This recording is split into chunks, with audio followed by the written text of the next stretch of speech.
El siguiente programa, Glosa, está bajo la realización de Producciones MAPEN y se transmite los domingos a las 10 de la mañana por el canal 47 de AME, por el 84 de TV Canal Sur y por el 50 de los sistemas de cables de provincias. Retransmisión los martes a las 7 de la noche por AME 47. Estamos en YouTube, donde esperamos nos otorgue un me gusta y te suscriba a nuestro canal. Producciones MAPEN presenta Glosa con J.M. Hidalgo. Bienvenidos a nuestro programa Glosa de esta semana. Nuestro invitado, Vinicio Castillo Semán, forma parte de una prestigiosa familia de abogados y que en procesos políticos electorales ha jugado un papel importantísimo en diversos procesos políticos y en muchos casos decisivos en los triunfos electorales de agrupaciones con las cuales se han aliado. Precisamente, bueno, primero la bienvenida, Vinicio. Muchas gracias, JM, muy contento, un gran honor para mí estar por primera vez en tu programa y presto a responder tu pregunta. Precisamente ese trabajo que ustedes han venido realizando, sobre todo con las alianzas electorales, ¿qué papel jugará la Fuerza Nacional Progresista para las próximas elecciones? Bueno, la Fuerza Nacional Progresista tuvo en el último proceso electoral del año 2020, fue aliado, participó como miembro de una coalición de partidos, dentro de los cuales la cabeza de esa coalición fue la Fuerza del Pueblo y el Partido Reformista Social Cristiano. Como ustedes recordarán, yo fui el candidato a senador del Distrito Nacional, junto con Leonel Fernández, que fue candidato a la presidencia. Esa alianza terminó porque era una alianza coyuntural en ese momento electoral, y nosotros no hemos decidido todavía cuál va a ser nuestra participación para las elecciones del año 2024. El año que viene vamos a tomar esa decisión. Entendemos que en el caso particular mío, que saqué alrededor de un 13% de la votación de la capital para la senaduría, es algo que debo ponderar antes de tomar una decisión si voy a aspirar de nuevo a ese puesto congresional tan importante como es la senaduría del distrito. Tenemos ahora una coyuntura en las encuestas que tenemos, el posicionamiento de nuestro nombre figura con muy buena aceptación. Ya yo venía de una candidatura sola, también de la Fuerza Nacional Progresista, del año 2016, en que siendo un partido minoritario y sin recursos, saqué alrededor de un 5%, un 4%, en aquel proceso cuando nos separamos del Partido de la Liberación Dominicana y nos fuimos del gobierno de Danilo Medina. Lo que el país puede estar seguro que nosotros vamos a tomar la decisión en el momento oportuno, siempre visualizando lo que más le conviene al país. Porque nosotros hemos demostrado que nosotros no nos guían las apetencias personales, ni las canonjías, ni los cargos. De hecho, somos el único partido que podemos decir aquí que no hemos ido de un gobierno renunciando a ministerios, a direcciones generales, a despachos en palacio, con todos los privilegios de tipo personal, familiar y político que eso implica, para defender nuestras posiciones. Es decir, que nosotros no somos uno del montón de esta gente que anda buscándosela a ver si lo nombran en un carguito. Cierto. Para nosotros, porque nosotros tampoco hemos vivido nunca de cargos públicos ni de canonjía del gobierno. En el punto de vista familiar, somos abogados y vivimos y hemos vivido toda la vida de nuestra profesión. Vemos que hay una estrecha relación, o por lo menos han manifestado muy buena relación con el presidente Luis Abinader. pero también han tenido ustedes ya los casos con Leonel Fernández también. Así es. ¿Qué tanto puede sopesar esta nueva relación con Mira, la el relación presidente? con Luis Abinader y su familia es de décadas. En el caso particular mío, conozco y soy amigo de Luis desde que éramos prácticamente muchachos en la universidad. Yo tengo una relación de amistad de muchos años con su hermana Rita, que estudió Derecho en la UNFU, y estuvimos siempre con esa familia vinculado con don Rafael, con José, su hermano, y Luis, desde aquel momento, yo siempre lo cuento, le gustaba mucho la política. Y a mí, bueno, el hijo de Abinader, que era candidato y funcionario, y yo hijo de Vincho. Y nosotros éramos dos contertulios del análisis de la política desde que teníamos 20 y pico de años. Y nos apasionaba realmente ese quehacer. Y evidentemente que eso da una relación, en el caso de Pelegrín, la esposa de Pelegrín, Dafne, es prima de Raquel, la esposa de Luis. Y tenemos esa relación personal muy buena, muy estrecha con Luis, fuera de la parte política. Ahora, cuando él llega al poder, recuerda que fuimos en una alianza donde nosotros apoyamos a nivel congresional y municipal, en muchos sitios fuimos aliados, políticos también, para en el nivel congresional y municipal desplazar al PLD y al presidente Medina en su plan de quedarse en el poder. Libramos una batalla juntos en ese proceso para que no se modificara la Constitución. Fueron muchas reuniones. En el caso mío particular, yo era el coordinador durante años de los 12 partidos de oposición. Me tocó a mí y a mi hermano Pelegrín ser uno de los ejes de ese proceso. Y ahí desarrollamos también relaciones personales muy buenas con muchos dirigentes del PRM, incluyendo sobre todo Chu Vázquez y Andrés Bautista, que fueron los presidentes y secretarios general y que son mis grandes amigos. Cuando Luis llega al poder, evidentemente que asume una serie de posiciones políticas, iniciativas que lo acercan a las líneas de la Fuerza Nacional Progresista. Porque, te voy a ser completamente sincero, yo no esperaba de Luis que iba a empezar a construir el muro. Y quien propone el muro por primera vez fui yo en el Congreso Nacional en el 2014. Entonces, cuando él lo propone y lo dice que lo va a construir y empieza a construirlo, bueno, pues nosotros lo respaldamos 100%. Claro. Cuando él va a la ONU y va a los organismos internacionales y plantea una posición valiente, dura, de que República Dominicana no puede hacerse cargo de los problemas de Haití en nuestro territorio, obviamente nos acerca en cuanto a ese punto.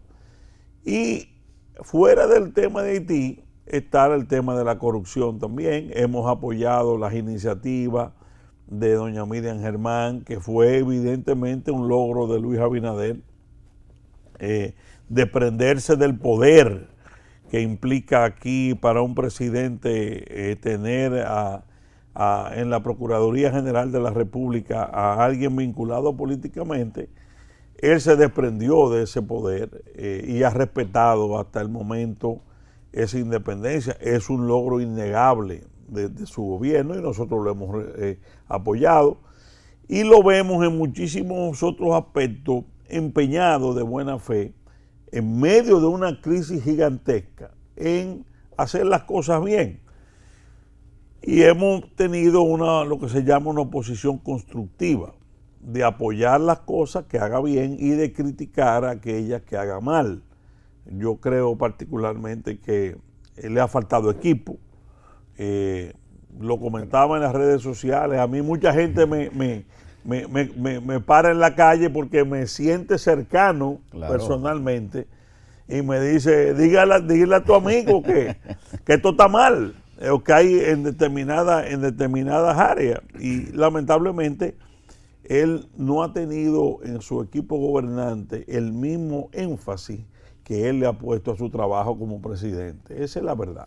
Bueno, trataste de dos temas que vamos Sí. a ampliarlo más adelante en el programa, pero quedándonos en la parte política, actualmente no me gusta llamar encuestas, pero en los sondeos que se han presentado en algunos programas de radio y de televisión, se ve un virtual empate entre Leonel Fernández y Luis Abinader.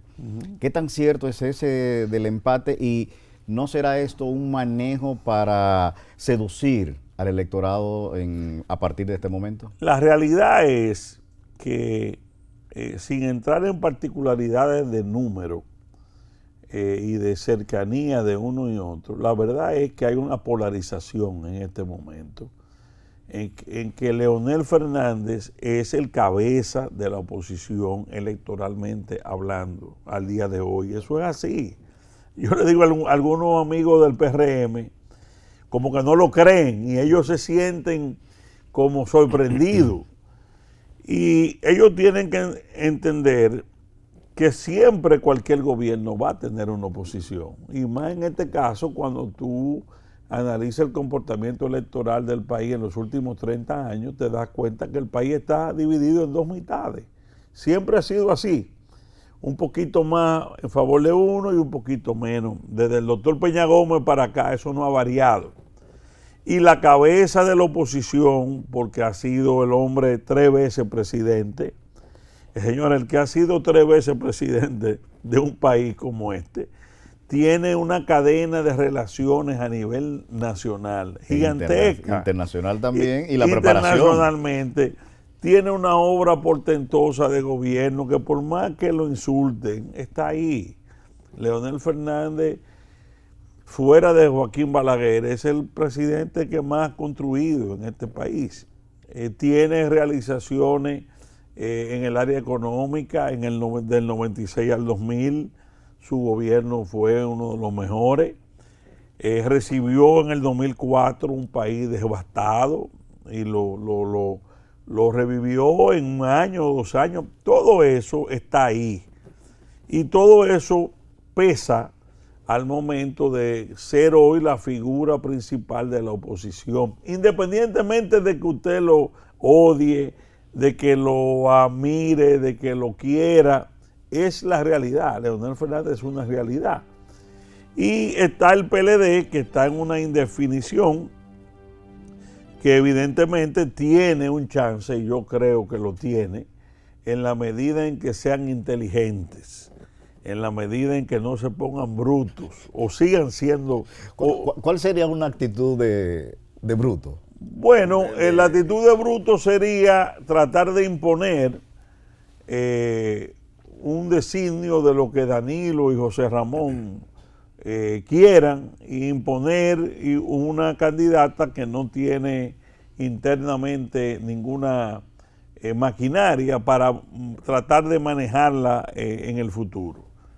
Yo creo que el PLD tiene un chance de reavivar su fuerza, pero va a depender mucho de la madurez de Danilo Medina, de entender que hay un proceso de renovación de liderazgo interno en el PLD, que lo está encarnando Abel Martínez. No solamente es la candidatura presidencial, Abel está encarnando una renovación interna del PLD.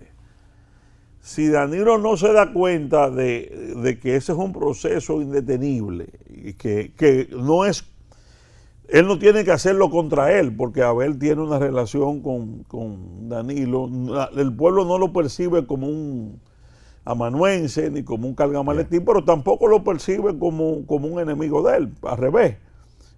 Siempre ha tenido una posición de respeto Abel con Danilo, pero tiene que dejarlo que desarrolle su propia fisonomía de liderazgo y obviamente que pueda unificar ese partido alrededor de un tipo joven que ha hecho una excelente gestión en Santiago y que tiene un discurso sobre todo nacionalista, como lo tiene Abel, en medio de este colapso de Haití. No, y que viene con triunfos electorales desde ser diputado, presidente de la Yo Cámara. creo que si el hoy, PLD escoge a Abel candidato, va a mejorar su 11-12% que tiene en este momento. se está conversando sobre, o se está diciendo, de una posible alianza entre Danilo y Leonel Fernández. Como tú eres una persona muy informada, yo quiero que en el próximo segmento me des tu opinión con respecto a esta posibilidad, cómo podría ser, qué podría pasar. Así que hacemos la pausa y retornamos en unos segundos. Usted está viendo Glosa con JM Hidalgo. En política todo se vale, todo se puede. Lo que uno no piensa que puede darse, puede ser que sí. Precisamente se ha estado comentando en los últimos días una posible reunión o un posible encuentro o una posible alianza entre Danilo Medina y Leonel Fernández. Ya hubo un encuentro de Danilo Medina, que vamos a hablar más adelante de eso, con Luis Abinader. ¿Qué tan cierto puede ser esta versión que se ha dado a Yo no tengo robar? información sobre eso, pero creo que le haría mucho daño a Leonel Fernández. Leonel ha venido creciendo sin reunirse con Danilo. Leonel está en más de un 30% sin reunirse con Danilo. ¿Por qué? Porque las masas peledeístas, para seguir a Leonel, no necesitan el permiso de Danilo Medina. Es decir, el líder de esa masa, de ese hemisferio, se llama Leonel Fernández desde que Joaquín Balaguer y Juan Bosch le subieron la mano. Entonces, yo no creo que esa reunión le convenga. Ahora, obviamente, si gana, por ejemplo, hay gente que está apostando el tema de Margarita. Sí. Yo creo que si escogen a Margarita, las posibilidades de una alianza opositora global se esfuman. Y por eso, ¿por qué? Porque el leonelismo no vota por Margarita Cedeño en una segunda vuelta. Aún ellos llegaran a concretizar lo que es el plan de ellos, que sería elegir a Margarita, hacerle un chanchullo a Abel, robarse con un software, robarle la candidatura, imponer a Margarita y que Margarita desplace a Leonel. ¿Qué hace eso? Bueno, que se queda Luis Abinader en la reelección. ¿Por qué? Porque habría muchísima gente de Leonel que ante una situación de Margarita y Luis preferirían a Luis Abinader. Eso evidentemente. Con Abel es diferente, porque Abel Martínez no ha tenido esa situación de división con el leonelismo. Y aunque él pueda desarrollar su esfuerzo por crecer e irse incluso encima de Leonel, no hay un antagonismo que impediría que un leonelista vote eventualmente por Abel, o viceversa, que un abelista vote por Leonel. ¿Tú entiendes? Es decir, por eso depende de lo que pase en el 16 de octubre, va a haber mucha influencia sobre lo que pase en el 24. Porque no es lo mismo Abel candidato que Margarita candidata. No es lo mismo. Nuestro invitado, así como sus hermanos y su partido, la Fuerza Nacional Progresista, han mantenido una voz de alerta frente a la migración de haitianos ilegales a nuestro territorio dominicano, perjudicando a nuestro pueblo de poder tener acceso a servicios públicos de salud y ahora de educación.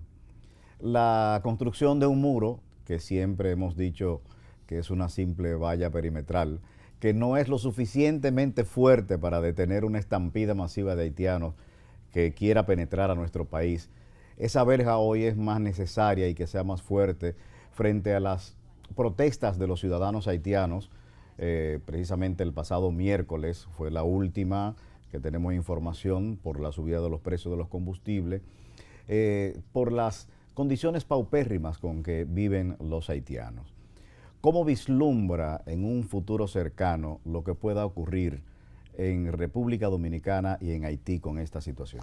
Es el principal peligro que tiene esta nación. Porque yo soy de los que creo que lo que está pasando en Haití no es espontáneo. Ese colapso total de Haití y esa indiferencia de la comunidad internacional a intervenir en Haití tiene, para mí, un manejo estratégico, que es forzar una oleada masiva de seres humanos desesperados que al no encontrarse comida, al no encontrar gasolina, al no poder vivir en su tierra, no se van a echar al mar. Van a venir en oleada. Y si cualquier mañana de esta nos aparece una oleada de 100,000 haitianos rumbo a República Dominicana, tenemos ya una situación de crisis que se va a querer envolver en una crisis humanitaria, porque ese va a ser, y que República Dominicana debe acoger esos refugiados.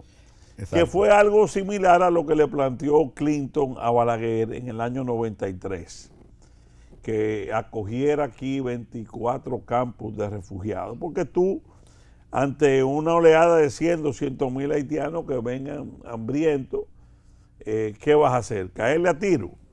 Posible. Entonces va a crear una situación incluso que no pueden hasta intervenir militarmente para supuestamente pacificar la República Dominicana y Haití en un conflicto. Por eso yo valoro tanto lo que ha hecho Luis Abinader.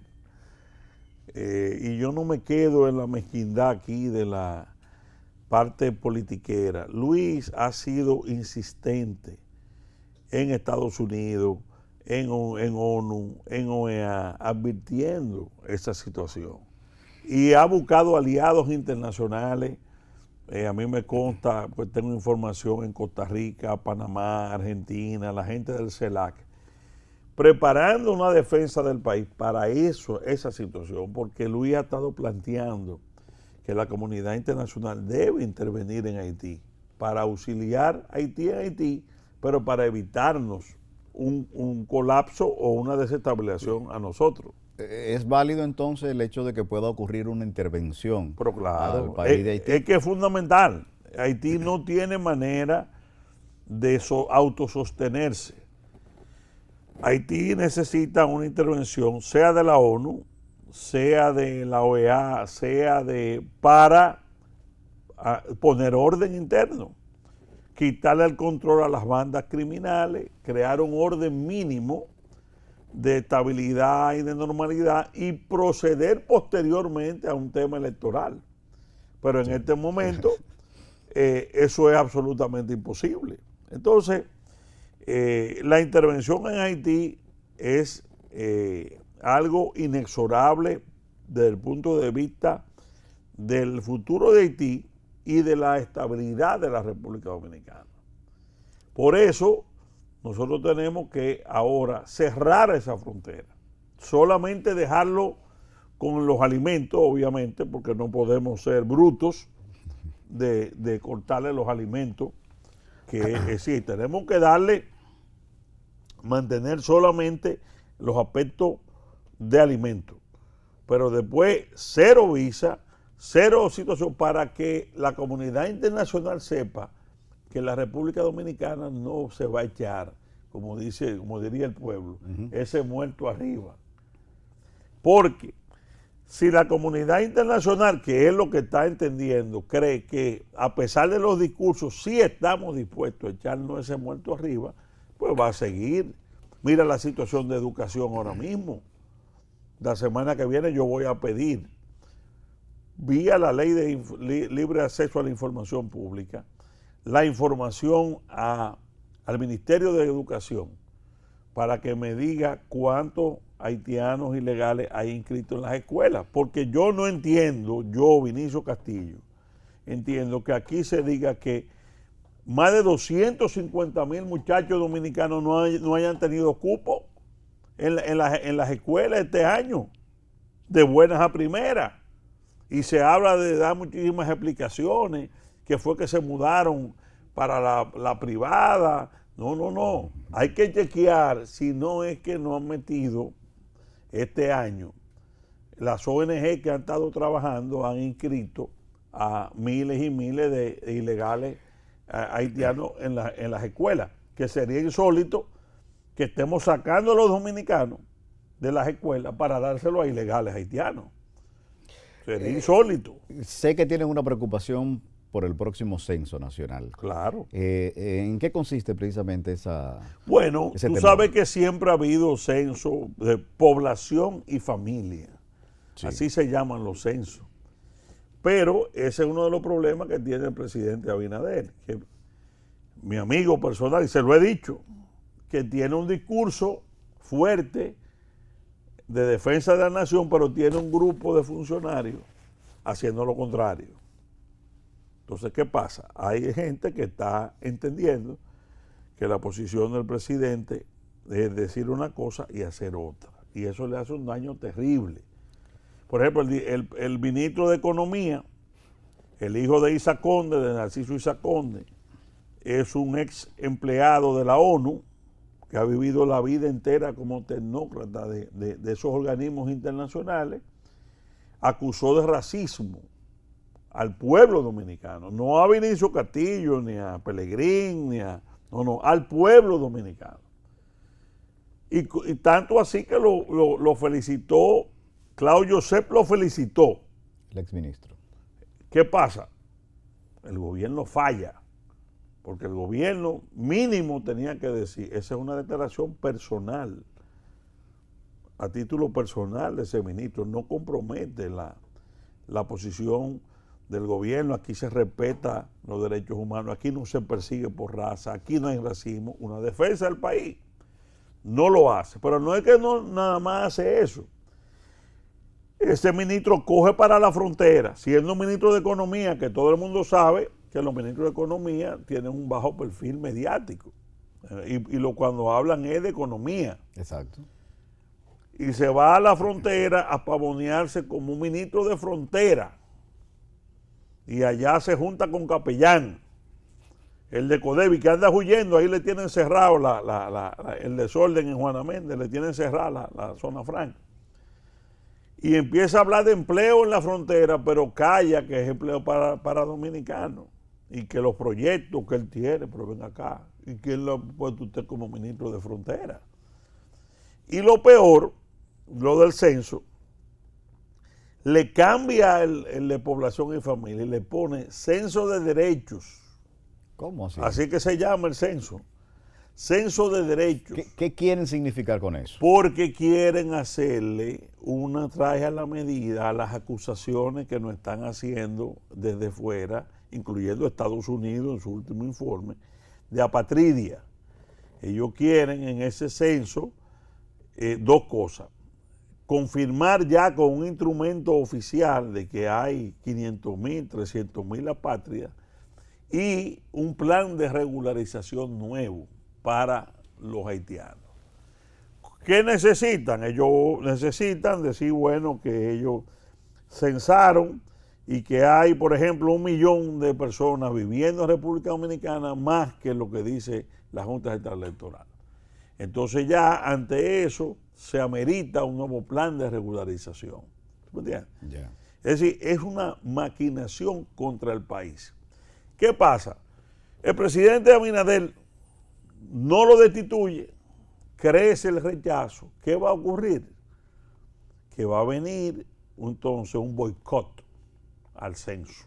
Yo te lo digo, yo soy de los primeros y todas las fuerzas patrióticas vamos a pedir el boicot al censo, pero no por el censo, porque tú no puedes permitir que Pavel Isa Contreras sea el que dirija un censo para usarlo contra el país. Y entonces te quieren llevar, no es un censo de cuántos somos, no, dónde ellos vivimos. quieren llevar dispositivos electrónicos a las casas y tirar fotos.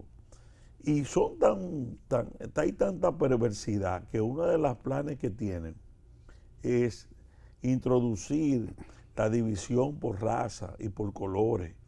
Ellos quieren establecer el conteo de los afrodescendientes que hay en la República Dominicana. que es yo te diría que es una bomba en el corazón de la nación dominicana. Porque si algo fuerte tenemos nosotros, los dominicanos, es que no ha habido nunca diferencia de colores. Es decir, nosotros nunca hemos tenido, contrario a Estados Unidos, el tema de que tú eres afrodescendiente, de que yo soy descendiente de los árabes. No. Eso se perdió hace mucho aquí. Nosotros somos todos y todos sabemos que hay mulato, hay negro, hay blanco, pero todo bajo una sola bandera, que somos dominicanos y nos queremos con nuestras tradiciones. Ellos quieren dividirnos e introducir el tema de que tú eres de color, tú vienes de África. Es decir, crear esa división, ese odio que existe en otras latitudes y que es tan penoso. En Estados Unidos está pasando eso, que es una de las cosas que más daño le está haciendo a esa sociedad, la división racial que hay en Estados Unidos de un bando y otro. Y donde sí hay racismo es en Haití, porque en Haití no permiten que un blanco sea nada, ni un blanco no, ni un mulato tampoco. Ahí sí hay racismo. Pero todo eso se le va a convertir al presidente en una derrota política, y es la parte que en un año preelectoral, que es la parte que quizá ellos no comprenden. Tener a Pavel Isaí empoderado le podrá dar muchos resultados a la ONU y a los organismos internacionales, pero popularmente yo creo que va a ser un yunque en la reelección de Luis, porque la gente va a entender que la verdadera política del gobierno con respecto a Haití la está dirigiendo Pavel Isaí y no Luis Abinader. Aparte de los reclamos que ha hecho el presidente de la República frente a escenarios internacionales precisamente para asistir a Haití, de la decisión de crear el muro, de hacerlo, de irlo fabricando, y de ahora la última medida que tomó el gobierno de cerrar los consulados y las embajadas en Haití, ¿sería válido sellar la frontera con la presencia militar? Claro. Claro, es que nosotros estamos al borde de un desastre. Es decir, ya Haití está en un estado, no hay con quién hablar allá, no hay autoridad, no hay policía, no hay militares, no hay ninguna autoridad, y tú tienes a 10 millones de personas tiradas, rompiendo todo lo que pueda aparecer, quemando todo lo que pueda aparecer. Entonces tú tienes que adelantarte y prever. Las Fuerzas Armadas deberán estar en sesión permanente con un plan que existió en una ocasión en el gobierno del doctor Balaguer, no recuerdo cómo se llamaba, era un plan de contingencia, de qué hacer. Tú no te puedes sorprender ahora mismo que estamos haciendo este programa y te llega que en Dajabón que vienen 15,000 haitianos marchando para acá. ¿Y qué vamos a hacer? No, tú tienes que tener un plan de qué tú vas a hacer. Prevención. ¿Entiendes? Invertir en eso también. Es decir, cosas que, porque lo que está en juego ya es la suerte de nuestro país. Estamos hablando, señores, que lo que está pasando en Haití es una crisis sin precedentes. Porque aun cuando los militares con Aristide y cosas, había un orden y había con quien hablar allá, aunque sea un dictador, pero había con quien hablar, pero allá no hay que hablar con nadie. Es decir, allá, por eso yo digo, no debe quedar en Haití ningún dominicano, porque esa es otra cosa. Si matan 3 o 4 o 10 dominicanos allá y lo degollan y lo pisan en la calle, en las masas, tú lo que vas a crear es una situación de irritación.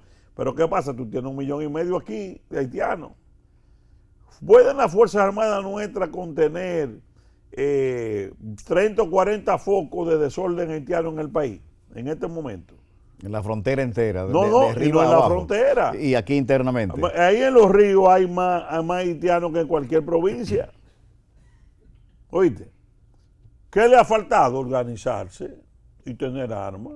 Y lo van a organizar. Nosotros no podemos ser tan ingenuos de creer que esa masa se va a quedar así amorfa, porque hay fuerzas de fuera que la van a organizar y lo van a agitar.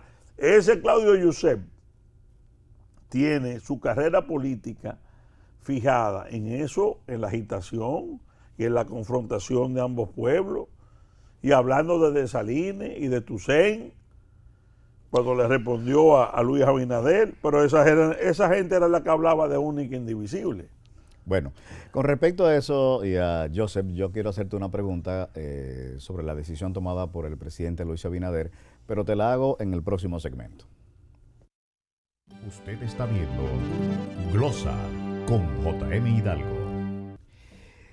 Hace unas semanas las declaraciones del ministro Pavel con respecto a que los dominicanos somos racistas, hubo una reacción por parte del exministro de Haití, Joseph, con respecto a esas declaraciones, y más luego vimos entonces al presidente de la República por decreto emitir una prohibición de entrada a la República Dominicana de Joseph y además de otros delincuentes, dirigentes de banda y todo eso. ¿Era necesario que lo hiciera el presidente de la República o por qué no lo hizo Migración? No, yo creo que el presidente quiso mandar un mensaje y tú puedes estar seguro que eso no fue simplemente por las confrontaciones por Twitter con el señor Joseph. Yo estoy convencido de que el gobierno debía tener información de inteligencia sobre posibles visitas de esas personas aquí. Porque tú te preguntas, ¿y qué interés puede tener el señor Joseph y las bandas de delincuentes de venir a la República Dominicana? Es decir, un tipo que está acabando con el presidente de la República Dominicana, que está agitando una confrontación, que ha quemado bandera de República Dominicana, ¿qué interés puede venir aquí? A crear una situación de seguridad interna. Pues te voy a decir, el presidente también hizo bien porque ese tipo aquí es un peligro, porque va y le pasa cualquier cosa a él. Aquí a quién se le pega, al gobierno. Es decir, la responsabilidad de la seguridad de un primer ministro aquí que tiene ese ánimo levantisco es un problema de seguridad interna de República Dominicana. Pero no le dio una categoría superior precisamente a ese exministro. Yo no creo. Y al mismo tiempo, viendo que él es una figura que políticamente puede cosechar una muy buena adhesión en Haití y con los haitianos aquí también en el país, no lo está catapultando. Es que no se puede subestimar, señor Joseph. Recuérdense, señores, que Joseph fue el que horas antes de su asesinato destituyó. Sí. Joseph es el mismo que el ex embajador de Haití en RD, Arcelín, va a un programa y dice, ese tipo tiene control de las mafias y tiene control con las bandas. Es decir, el asunto no es tan sencillo como que es un loquito viejo que está buscando notoriedad. No, incluso está dentro de los sospechosos, porque no está esa investigación sobre dice que él. tenía relación con la esposa de... Es decir, está catalogado entre los sospechosos principales de la muerte de Moïse. Es decir, no estamos hablando, aunque él no tiene popularidad alta en Haití, es un individuo que hay que tenerle cuidado porque tiene esos vínculos que según el señor Arcelín tiene con esas bandas que controlan Haití. Y yo, como te digo, es ingenuo creer que ese grupo no busque organizar aquí en territorio dominicano un desorden. Es ingenuo creer, es un tema de tiempo, pero no es verdad que con lo que está pasando en Haití, tú vas a tener 1 millón y pico aquí, 1,5 millones de haitianos aquí, y ellos no van a trabajar esa masa aquí. Y que, óyeme, sería una tontería creer que no lo hagan. Claro. Porque eso de que los que están aquí nada más están trabajando y no va, eso pudo haber sido así, pero ya para la situación de colapso total que ellos tienen allá, Claro. viene el tema de trabajarlo aquí. Y por eso ¿Tú te crees que lo de la patria, cuando Estados Unidos tira, y esto del censo, porque quien está manejando esto sabe, el tema de la acusación de apatría, ¿qué es lo que busca? Forzar al Estado Dominicano a que le dé a 400,000 haitianos la nacionalidad dominicana. ¿Para qué? Para establecer una minoría con derechos internacionales aquí. Es decir, ellos están trabajando su cartón y obviamente nos toca a nosotros defender nuestro país, sin caer en provocaciones y sin caer en la agitación, que es lo que ellos quieren, porque una confrontación de violencia a quien le conviene es a ellos. Lo justificaría. Lo justifica y sobre todo para la intervención extranjera en nuestro suelo. Eso es así. Bien, en las últimas semanas los casos judiciales que se llevan de corrupción han acaparado la atención ante nuevos llamados a exfuncionarios a visitar el Ministerio Público. El propio encuentro entre el presidente y Danilo Medina en la funeraria días después, el cambio de medida de coerción de Alexis Medina, más otras investigaciones y denuncias de otras acciones reñidas con la ley, ha provocado ciertas preocupaciones y suspicacias, sobre todo en las futuras decisiones o sentencia de los jueces. ¿Se estaría negociando cierta impunidad o una reducción de las penas al ser culpable? Mira, yo creo, en el Ministerio Público o en los jueces? Mira, yo creo que, y lo escribí en las redes sociales, que uno de los peores errores del presidente Abinader fue reunirse en la funeraria con Danilo Medina, en momentos en que Danilo Medina enfrenta y su sector más íntimo grandes escándalos de corrupción. Porque ese encuentro dio una señal. Ese encuentro, por más que ellos digan que fue casual, sabemos que no fue casual. Porque la seguridad de un presidente y la seguridad... Eso no es así a lo loco. No, ellos quisieron tirarse esa foto. El que le recomendó eso a Luis no es su amigo. Y se lo digo yo por aquí responsablemente.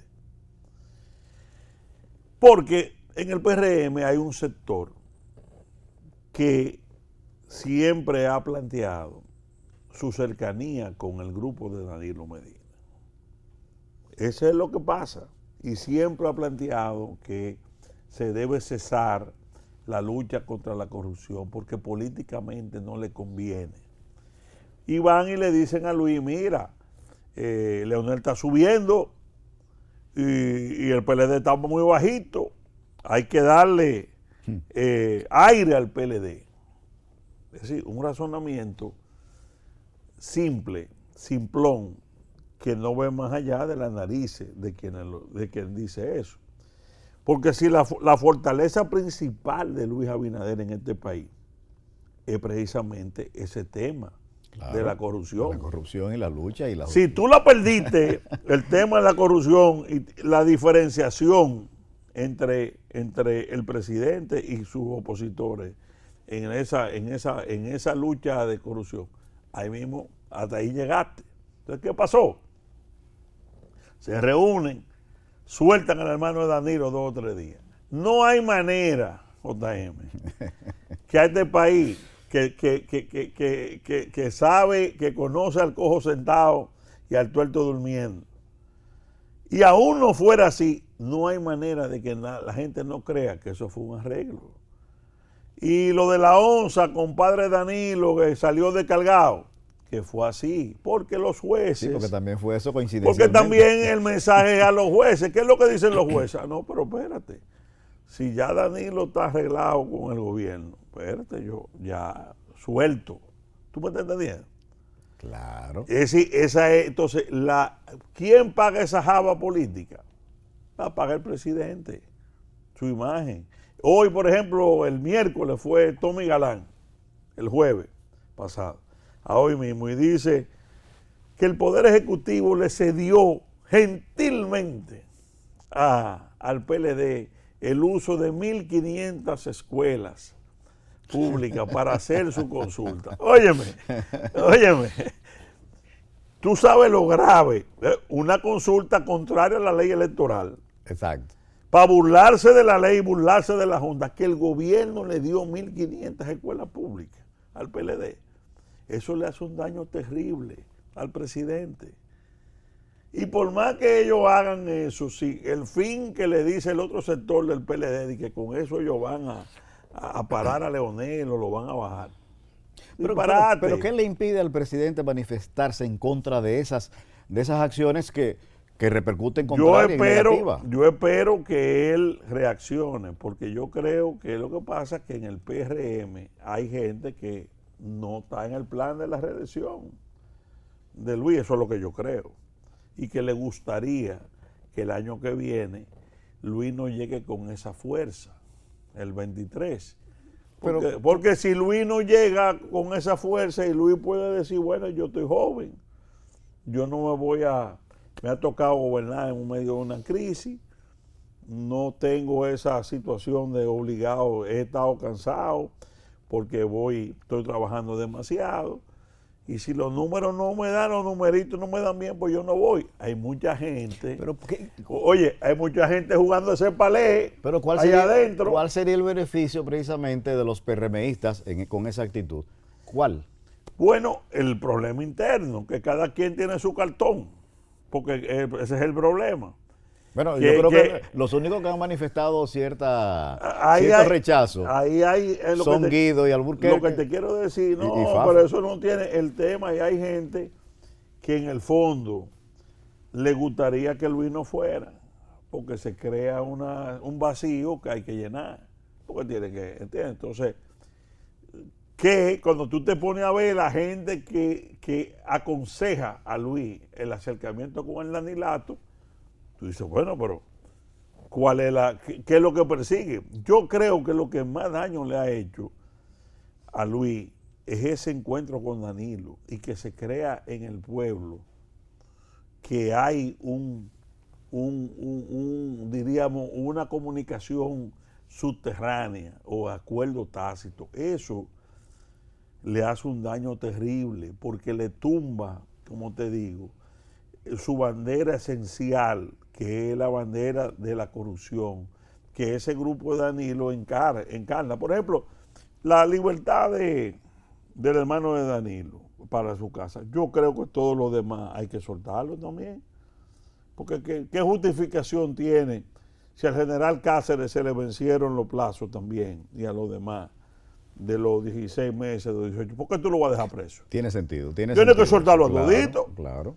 Porque ¿por qué lo va a tener a Jean Alain? Hay que soltarlo también, porque ya tiene 18 meses, o cuando lo cumpla. Exacto. Porque si no es un tema, como ellos dicen, si es algo institucional y respetando las normas, debe de soltarlo a todos. Exactamente. ¿Me entiendes? Y al 30% de todos los presos que hay en este país, que tiene más de 18.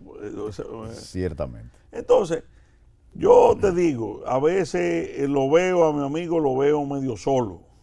Esa es la percepción. Solo en cuanto al ímpetu que él tiene de hacer las cosas bien, de fajarse, de estar a las 2 de la mañana trabajando, pero no le veo un equipo.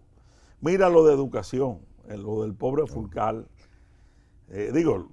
Pobre educación, el tema de Fulcar, y lo que está saliendo, no dicho por los adversarios, dicho por el ministro. Exactamente. Ahí yo leí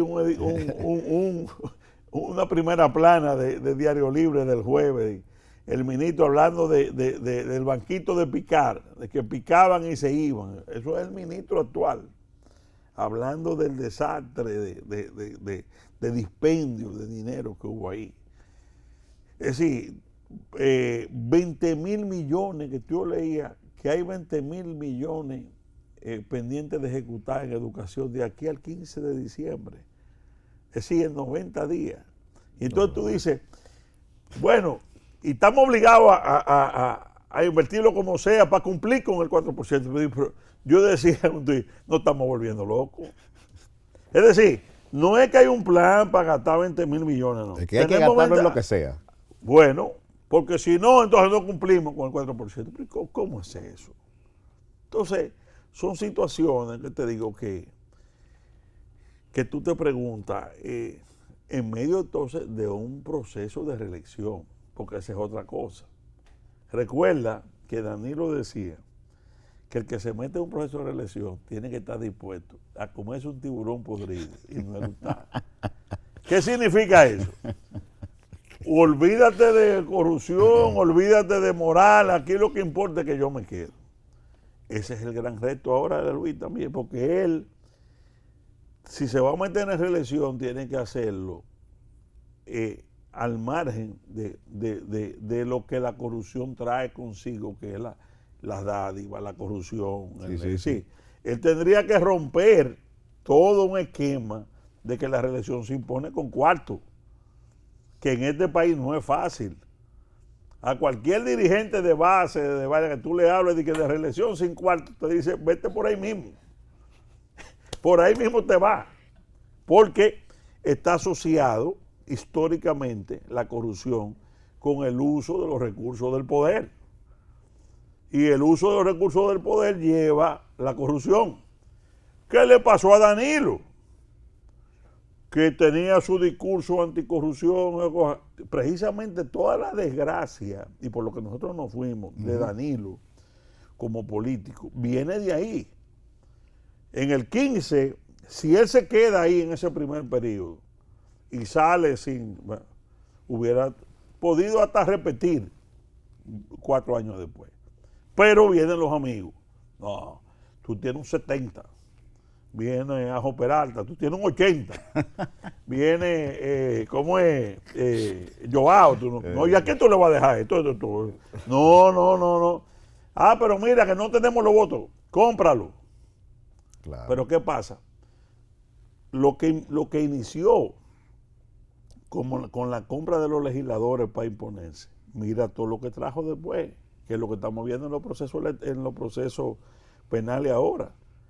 Eso no fue una corrupción normal. Fíjate que todo era miles y miles y miles de millones. ¿Basado en qué? En que de aquí no nos va a pillar nadie. Y esto no lo va a averiguar nadie nunca. Dale para allá.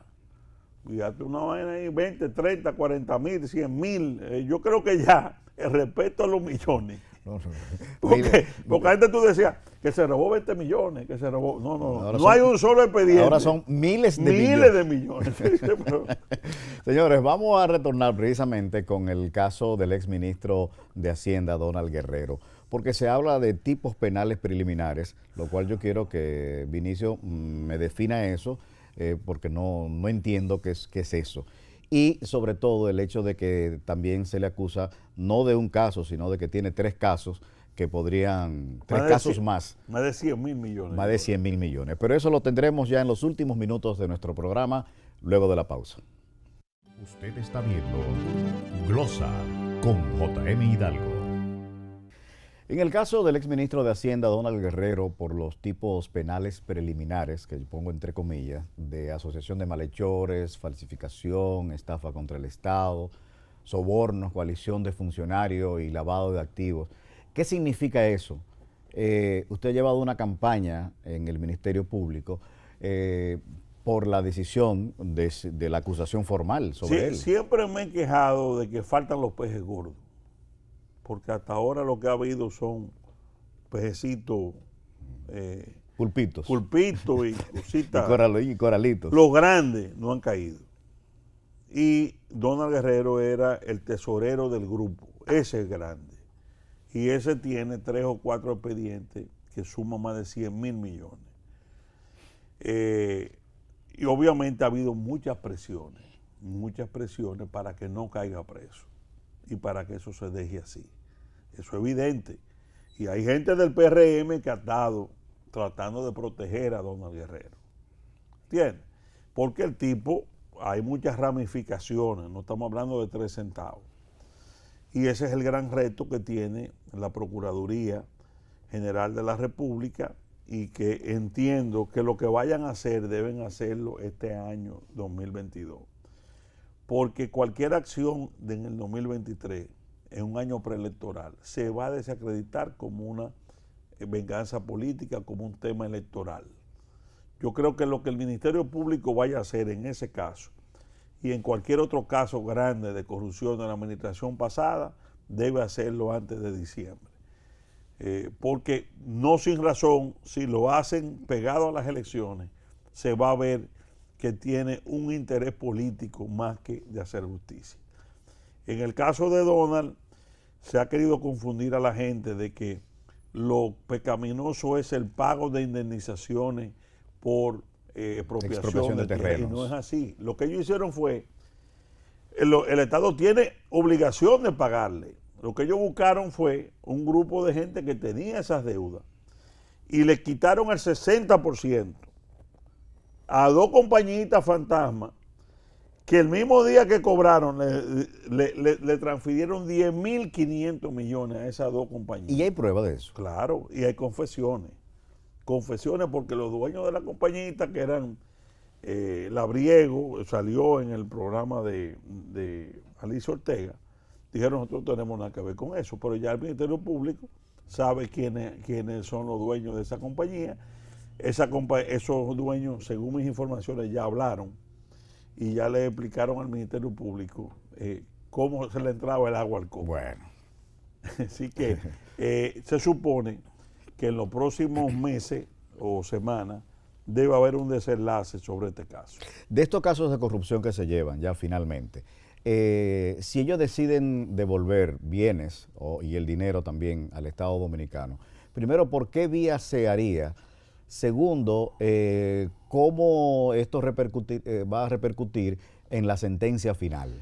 El Ministerio Público tiene la facultad, con aquellos funcionarios que lleguen a un trato, que se declaren culpables, que colaboren, que aporten situaciones y devuelvan bienes, puede hacerle un trato preferencial, no desculparlo totalmente, pero sí un trato más benigno en el tema de la condena que van a sufrir. Eso puede hacerse en un juicio abreviado o podría ser un tema ya en el mismo proceso que a la hora de pedir una condena, el Ministerio Público pida tantos años menos para uno y más años para otro.